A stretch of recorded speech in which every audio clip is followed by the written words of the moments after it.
नमस्कार। सोचिए, क्या एक वादा 3 जिंदगियों को जोड़ सकता है? और अगर मौत के बाद किसी को जिंदगी दोबारा मिल जाए, तो वो जिंदगी का असली हकदार कौन होगा? आज हम बेताल 25 की एक ऐसी ही उलझी हुई पहेली को सुलझाने की कोशिश करेंगे, जिसने महान राजा विक्रम को भी सोचने पर मजबूर कर दिया था। तो चलिए सीधे उस सवाल पर आते हैं जो इस पूरी कहानी की जड़ है। पहेली कुछ ऐसी है। एक लड़की है जिसकी शादी का वादा 3 अलग-अलग लोगों से किया गया है। लेकिन इससे पहले कि कोई फैसला हो, उसकी मौत हो जाती है। और फिर एक चमत्कार होता है, वो दोबारा जिंदा हो जाती है। तो अब सवाल ये है कि पुनर्जीवित होने के बाद इन तीनों में से उसका असली पति कौन होना चाहिए। कहानी की शुरुआत होती है एक बड़ी ही अजीब सी सिचुएशन से। और मजे की बात यह है कि ये उलझन किसी बुरे इरादे से नहीं, बल्कि 3 नेक वादों के आपस में टकराने से पैदा हुई थी। तो कहानी है यमुना नदी के किनारे बसे धर्मस्थान शहर की। यहाँ केशव नाम के एक ब्राह्मण रहते हैं अपनी बेटी मालती के साथ। अब मालती जब शादी की उम्र की हो जाती है तो परिवार को उसके लिए एक अच्छा वर ढूंढने की चिंता सताने लगती है। सब कुछ बिल्कुल नॉर्मल लगता है ना, लेकिन यहीं से कहानी में असली ट्विस्ट आना शुरू होता है। अब यहाँ देखिए कैसे 3 अच्छे इरादे एक बहुत बड़ी मुसीबत बन गए।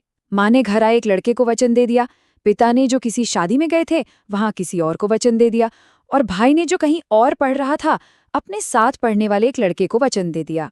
तीनों ने अपनी अपनी जगह मालती का भला ही सोचा, लेकिन इन अलग अलग वादों ने उसे एक ही वक्त में 3 पुरुषों से बांध दिया। अब धर्म संकट ये था कि किसका वादा निभाए और किसका तोड़। परिवार और वो तीनों लड़के इस उलझन का कोई हल निकाल पाते, इससे पहले ही किस्मत ने एक ऐसा खेल खेला जिसने सारे वादों और इरादों को जैसे बेमतलब कर दिया। कहानी में एक बहुत ही दुखद मोड़ आता है। जरा सोच कर देखिए उस घर का माहौल। 3 लड़के दरवाजे पर खड़े हैं और जिस लड़की से शादी करने आए थे उसे सांप काट लेता है और वो इस दुनिया में ही नहीं रहती। सारे वादे, सारी उम्मीदें एक ही झटके में खाक हो गईं। अब जो होने वाला है वो ही इस पूरी कहानी का सबसे जरूरी हिस्सा है। मालती की मौत पर उन तीनों लड़कों का रिएक्शन एकदम अलग अलग था, और उन्हीं के कामों में राजा विक्रम के फैसले का राज भी छिपा हुआ है। यहाँ ये देखना बहुत दिलचस्प है कि तीनों ने अपना दुख कैसे दिखाया। पहले वाले ने एक बेटे की तरह धार्मिक कर्तव्य निभाने का सोचा, उसकी अस्थियां इकट्ठी की और सन्यासी बन गया। दूसरे ने एक इमोशनल कनेक्शन दिखाया, उसने मालती की राख के पास ही एक झोपड़ी बना ली और वहीं रहने लगा। और तीसरा, शायद वो हार नहीं मानना चाहता था, तो वो ज्ञान और किसी चमत्कार की तलाश में एक योगी बनकर भटकने लगा। सोचने वाली बात है ना कि इनमें से किसका तरीका सबसे गहरे प्यार को दिखाता है। तो चलिए अब उस तीसरे दावेदार के सफर पर चलते हैं जो एक योगी बन गया था, क्योंकि उसे कुछ ऐसा मिलने वाला था जो सब कुछ बदल सकता था। कल्पना करके देखिए उस योगी की हैरानी का आलम। उसने अपनी आंखों के सामने एक माँ को गुस्से में अपने ही बेटे को आग में फेंकते हुए देखा, और फिर उसी माँ ने कुछ मंत्र पढ़े और उस लड़के को राख से वापस जिंदा कर दिया। ये कोई आम चमत्कार नहीं था, ये तो जीवन और मृत्यु के नियम को ही बदल देने वाली घटना थी। तो ये कोई जादू टोना नहीं था, ये थी संजीवनी विद्या, यानी मरे हुए को फिर से जिंदा करने का ज्ञान।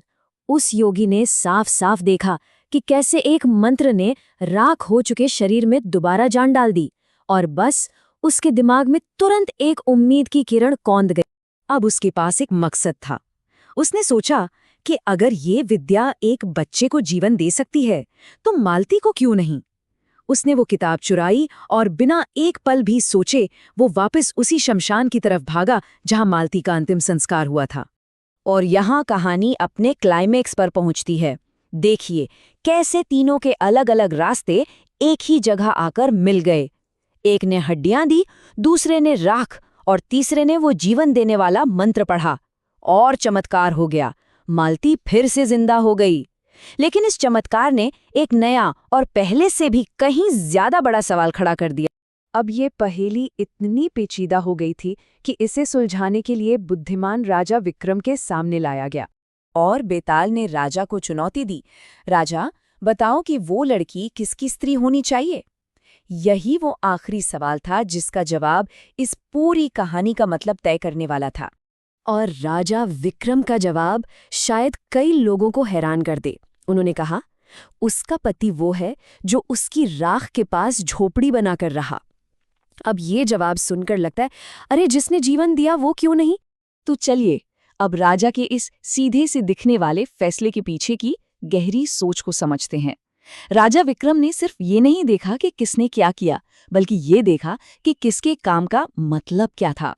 राजा ने समझाया कि जिसने संजीवनी विद्या से मालती को जिंदा किया, उसने उसे एक नया जीवन दिया, और जीवन देने का काम एक पिता का होता है। इसलिए वो उसका पति नहीं बल्कि पिता के समान हो गया।